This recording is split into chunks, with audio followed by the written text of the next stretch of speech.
શ્રી સ્વામિનારાયણ ગાદીના પૂજનીય સંતોના સાનિધ્યે દાર એ સલામ ટાન્ઝાનિયામાં શિક્ષાપત્રી દ્વિશતાબ્દી મહોત્સવ અંતર્ગત શિક્ષાપત્રીનો સમૂહ પાઠ, સંતવાણી, સ્વાગત વગેરે અધ્યાત્મસભર કાર્યક્રમો યોજાયા. તાન્ઝાનિયા રાષ્ટ્રના બિઝનેસ કેપિટલ તરીકે સુપ્રસિદ્ધ દાર એ સલામ તાન્ઝાનિયાનું મુખ્ય બંદર અને સૌથી મોટું શહેર છે. ઝાંઝીબારથી દક્ષિણે 60 કિલોમીટર દૂર હિન્દ મહાસાગરના કિનારે તે આવેલું છે. અરબીમાં દાર એ સલામના અર્થ શાંતિનું ધામ થાય છે. આ કુદરતી બંદર ભૂમિથી ઘેરાયેલું, રક્ષાયેલું છે. ઝાંઝીબારના સુલતાને સ્થાપના કરી પછી જર્મન તેમજ અંગ્રેજો બાદ 1950 પછી લોકોમાં જાગૃતિ આવી અને 1961માં દાર એ સલામ આઝાદ ટાંગાનિકાનું પાટનગર બન્યું. 1964માં ટાંગાનિકા અને ઝાંઝીબારનું એક રાજ્ય બનાવી તાન્ઝાનિયા નામ આપવામાં આવ્યું. શ્રી સ્વામિનારાયણ ગાદીના આદ્ય આચાર્ય પ્રવર શ્રી મુક્તજીવન સ્વામી બાપા સૌ પ્રથમ ઈસવીસન 1960માં દાર એ સલામ વિશાળ સંત અને હરિભક્તો સહ પધાર્યા હતા.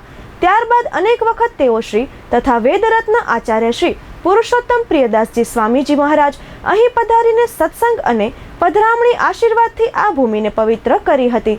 મણિનગર શ્રી સ્વામિનારાયણ ગાદી સંસ્થાનના આચાર્ય જ્ઞાન મહોદધિ પરમ પૂજ્ય શ્રી જીતેન્દ્ર પ્રિયદાસજી સ્વામીજી મહારાજની અનુજ્ઞાથી પૂજનીય સંતો પૂર્વ આફ્રિકાના રાષ્ટ્રોમાં દાર એ સલામ તાન્ઝાનિયામાં સત્સંગ પ્રચારાર્થે પધાર્યા છે.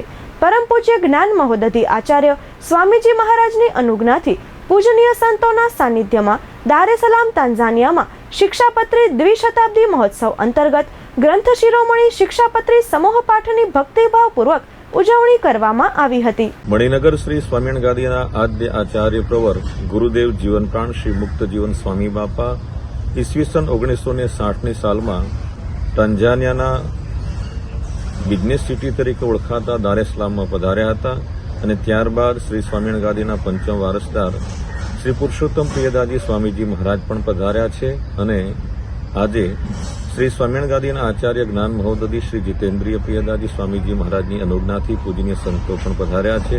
અહીં વસતા નારણપુર કચ્છના પરમ ભગવદીય શ્રી જાદવજીભાઈ પ્રેમજીભાઈ એન્ડ સન્સ પરિવારની પ્રાર્થનાનો સ્વીકાર કરી અહીંયા હરિકૃષ્ણમાં સાથે પધાર્યા છે. ત્યારે શિક્ષાપત્રી દ્વિશતાબ્દી મહોત્સવ અંતર્ગત અહીંયા વસતા શ્રી સ્વામિનારાયણ ગાદીના હરિભક્તો શિક્ષાપત્રીનો સમૂહ પાઠ કર્યો હતો તેમજ પધરામણી, સંતવાણી, કથા વાર્તા, કીર્તન ભક્તિ વગેરેનો અલભ્ય લાભ માણ્યો હતો.